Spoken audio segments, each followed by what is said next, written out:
दोस्तों, इससे पहले भी हमने IHIP के लिए कुछ वीडियो बना रखे हैं।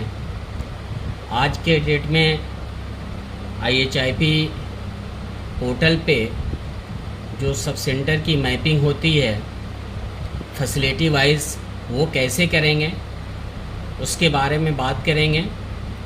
तो आइए हम देखते हैं कि शुरुआत कैसे करते हैं। तो सबसे पहले हम क्रोम पे क्लिक करेंगे। क्लिक करने के बाद IHIP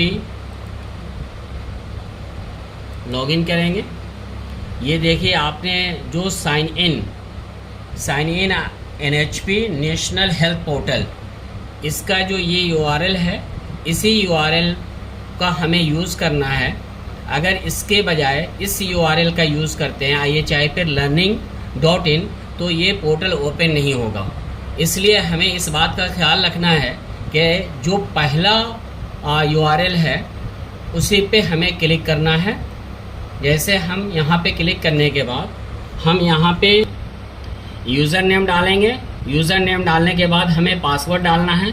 पासवर्ड डालने के बाद जो 4 डिजिट में कैप्चा दिखाई दे रहा है, इस कैप्चा को डालकर इसे लॉगिन करेंगे या साइन इन करेंगे।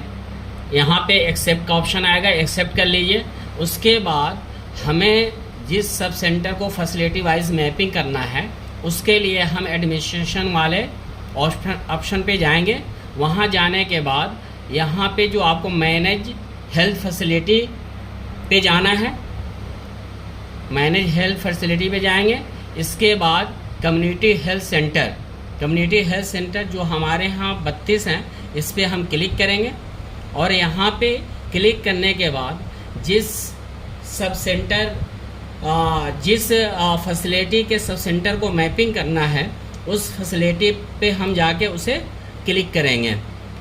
जैसे यहाँ पे है चौरसन गौरा बादशाहपुर, हम यहाँ पे इसको क्लिक करेंगे।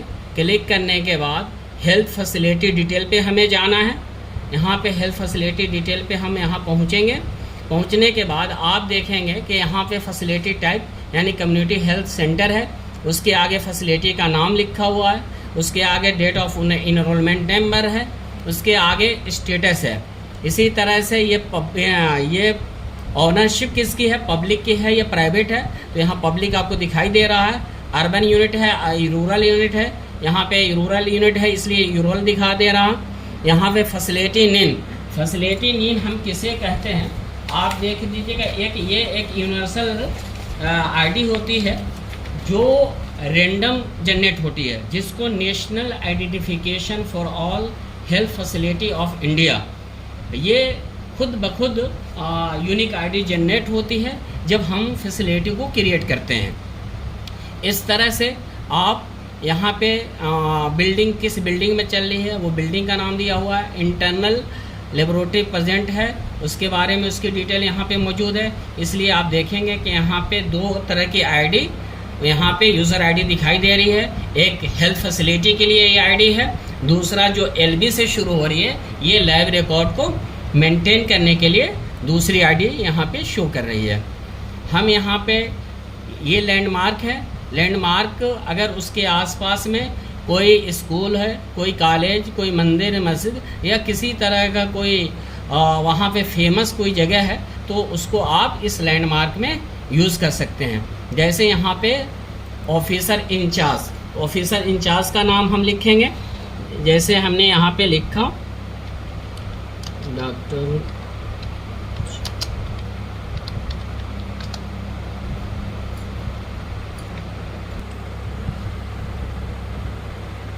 जैसे इस CSC के अंतर्गत कितने सब सेंटर आते हैं, अगर हमें उसकी मैपिंग करनी है तो हम यहाँ पे सब सेंटर कवर्ड में जाएंगे और फिर उस सब सेंटर को यहाँ पे उससे लिंक कर देंगे। जैसे हमने यहाँ पे इसके अंतर्गत जो भी सब सेंटर आते हैं, धर्मापुर फर्स्ट, धर्मापुर सेकंड, इसी तरह से अदर जो सब सेंटर हैं जैसे उतरगावा,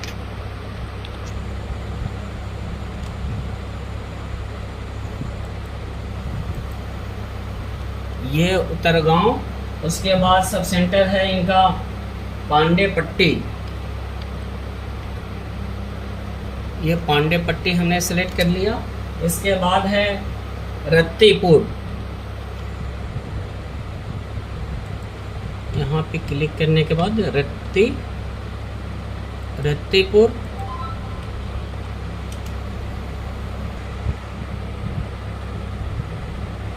देखिए दोस्तों, जैसा कि हमने बताया था कि उस सीएससी के अंतर्गत जितने सब सेंटर आते हैं, आप बारी बारी करके सभी को सेलेक्ट कर लीजिए। जब सभी सेलेक्ट हो जाएंगे तो हमें इसको क्या करना है, अपडेट करना है। यहाँ पे देखेंगे अपडेट का ऑप्शन है, उसके आगे क्लोज का ऑप्शन दिखाई दे रहा है, लेकिन देखेंगे कि अपडेट का जो बॉक्स है वो हाईलाइटेड नहीं है। उसकी वजह ये है कि आपका जो ऑफिस इंचार्ज हैं उनका नाम नहीं लिखा हुआ है। तो इस बात का ख्याल रखना है कि जो भी रेड कलर के स्टार बने हुए हैं उन सभी पे जो है हमें उन सभी बॉक्स को फिल करना कंपलसरी है, ज़रूरी है। अगर हम उसे ना फिल करेंगे तो फिर हमें डाटा अपडेट करने में दुश्वारी और कठिनाई होगी। देखिए, हमने जैसे उनका नाम फिल कर दिया तो यहाँ अपडेट का ऑप्शन हाईलाइटेड हो गया और इस बटन पे हम जाके इसको क्लिक करते हैं। क्लिक करने के बाद ये एक इस तरह का एक विंडो आता है जिसमें वो इंश्योर करता है कि ये जो डाटा आपने फिल किया है वो सही है। तो आप इस पे यस का बटन हम क्लिक करेंगे तो इस तरह से ये पोर्टल पे चीज़ें अपडेट हो जाएंगी। इसके बाद हम इस एक्शन पे जाते हैं तो इसमें देखिए, पहला तो हमने एडिट फैसिलिटी डिटेल जो था उसको हमने उस फैसिलिटी के बारे में अपडेट कर दिया। उसके बाद जो सेकंड ऑप्शन है वो एसेंशियल मेडिसिन लिस्ट के है। तो इसमें हमें जो फार्मासिस्ट होंगे वो चाहेंगे तो यहाँ से एसेंशियल मेडिसिन लिस्ट को अपडेट कर सकते हैं। देखिए, यहाँ पे इतनी सारी मेडिसिन की कैटेगरी बनाई गई है, उनके अलग अलग कैटेगरी वाइज नाम दिए हुए हैं। देखिए, ये इस तरह की लिस्ट आपको दिखाई देगी। फॉर एग्जांपल, कोई भी एक, जैसे हमने यहाँ पे एंटी स्पाज्मोटिक मेडिसिन सेलेक्ट कर लिया। इस सेलेक्ट करने के बाद जो है फिर हमें ये देखना है कि यहाँ पे आइटम डिस्क्रिप्शन पे जाना है। अब इसमें देखेंगे आपको दो तरह की मेडिसिन दिखाई दे रही है, एक डाइसाइक्लोमिन है, दूसरा हायोसिन बुटील ब्रोमाइड है। तो आप यहाँ पे जिसको, जैसे डाइसाइक्लोमिन पे आपको क्लिक करना है। क्लिक करने के बाद वो कितनी यूनिट आपको प्राप्त हो रही है, आप उस प्राप्त यूनिट को, जैसे आपने 10 यूनिट प्राप्त किया, यहाँ पे दवाओं की जो यूनिट आपको प्राप्त होगी उसको इस पे अपडेट करना है। उसकी कितनी क्वांटिटी, जैसे 10 यूनिट है तो एक यूनिट में 10 टैबलेट होते हैं, तो 10 यूनिट में 100 टैबलेट हो गए। इस तरह से हम इसको यहाँ पे सेव कर सकते हैं और इस तरह से आपको एंटी स्पाज्मोटिक मेडिसिन कौन सी दवा है उसका ये नाम दिखाई देगा, कितनी यूनिट है वो दिखाई देगा, कितनी क्वांटिटी है वो दिखाई देगा। अगर हमें उसमें कुछ एडिट करना है तो हम यहाँ से उसको एडिट कर सकते हैं। इसके अलावा जब हम फिर वहाँ पे उसके दूसरे जो पार्ट है इमरजेंसी मेडिसिन लिस्ट, हम इस कॉलम को ओपन करेंगे। यहाँ पे आप देखेंगे कौन कौन सी इमरजेंसी मेडिसिन है, उसकी क्या कैटेगरी है, हर कैटेगरी के हिसाब से उसकी लिस्ट यहाँ पे मौजूद है। आप यहाँ पे इसको इस तरह से स्क्रॉल करके देख सकते हैं। जैसे हमने यहाँ पे ले लिया एनाल्जेसिक्स, फिर यहाँ पे हम आइटम डिस्क्रिप्शन पे जाएंगे। देखिए, यहाँ मॉर्फिन इंजेक्शन 10 mg दिखाई दे रहा है। देखिए, यहाँ पे एम्पुल लिखा हुआ है, 1 ml एम्पुल, ठीक है। कितनी क्वांटिटी है वहाँ पे, जैसे हमने अगर 10 यूनिट डालना है तो 10 यूनिट इस पे हम अपडेट करेंगे और फिर इसको सेव करेंगे। सेव करने के बाद देखिए आपको एनाल्जेसिक दवा का नाम यहाँ पे दिखाई दे रहा है, कितना एम्पुल में है, कितनी क्वांटिटी उसकी एम्पुल दिखाई दे रही है और क्वांटिटी यहाँ पे दिखाई दे रही है। इस तरह से उसके जो दूसरे अदर ऑप्शन हैं यहाँ पे आप देख लीजिएगा। सप्लाई में क्या है, BP operators, ECG machine, weighing scale, patient examination table, ENT, ophthalmology, auto क्लेविंग।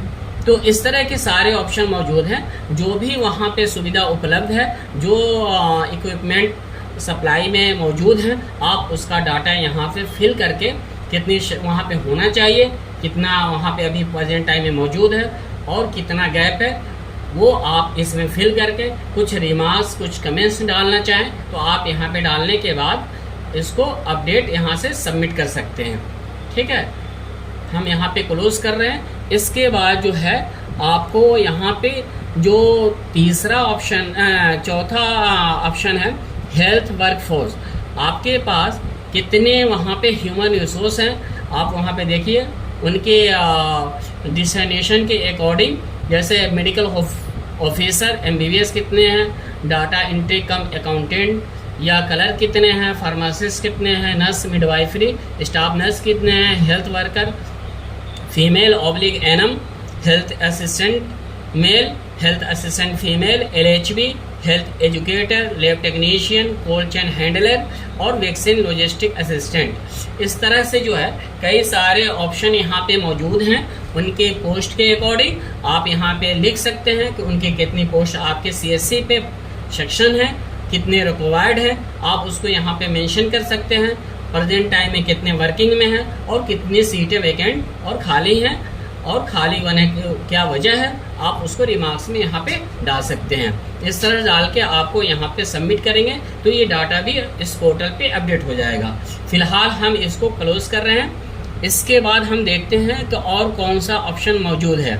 यहाँ पे देखिए, अगर किसी तरह से बाई चांस किसी मिस्टेक की वजह से या गलती की वजह से कोई एक्स्ट्रा हेल्थ फैसिलिटी आप पोर्टल पे अपडेट हो गई है तो हम वहाँ पे हेल्थ फैसिलिटी डिलीट रिक्वेस्ट भी डाल सकते हैं। और जब हम यहाँ से हेल्थ फैसिलिटी डिलीट रिक्वेस्ट डालते हैं तो स्टेट जो है इसको अप्रूव करता है, उसके बाद फिर गवर्नमेंट ऑफ इंडिया की तरफ से इसको डिलीट कर दी जाती है। इस तरह से हम IHIP पोर्टल पे फैसिलिटी रिलेटेड चीज़ों को अपडेट करते हैं। ये वीडियो डाटा मैनेजर यूज़ कर सकते हैं, BPM यूज़ कर सकते हैं, और ये जो है फार्मासिस्ट के लिए काफ़ी लाभदायक है। अपनी फैसिलिटी इंफॉर्मेशन को, जो भी आपके पास डिटेल है, आप उसको इस पोर्टल पे अपडेट कर सकते हैं। तो दोस्तों, आपसे रिक्वेस्ट है कि आप इस वीडियो के सपोर्ट से, इसके माध्यम से, इसकी सहायता लेकर आप अपनी फैसिलिटी इंफॉर्मेशन को पूरी तरह से इस पोर्टल पे अपडेट करें। अगर किसी तरह की कोई आपको दिक्कत या कठिनाई होती है तो आप हमसे संपर्क भी कर सकते हैं। थैंक यू, शुक्रिया। दोस्तों, एक आपसे रिक्वेस्ट है कि अगर हो सके तो आप ये चीज़ आपको मदद कर रही है तो आप इस चैनल को सब्सक्राइब करिए, अपने दोस्तों तक फैलाइए, ताकि हमारा भी मोटिवेशन लेवल बना रहे और हम आपको आगे भी इस पोर्टल से संबंधित दूसरे वीडियो शेयर करते रहें। तो दोस्तों, ख्याल रखिए। थैंक यू, शुक्रिया।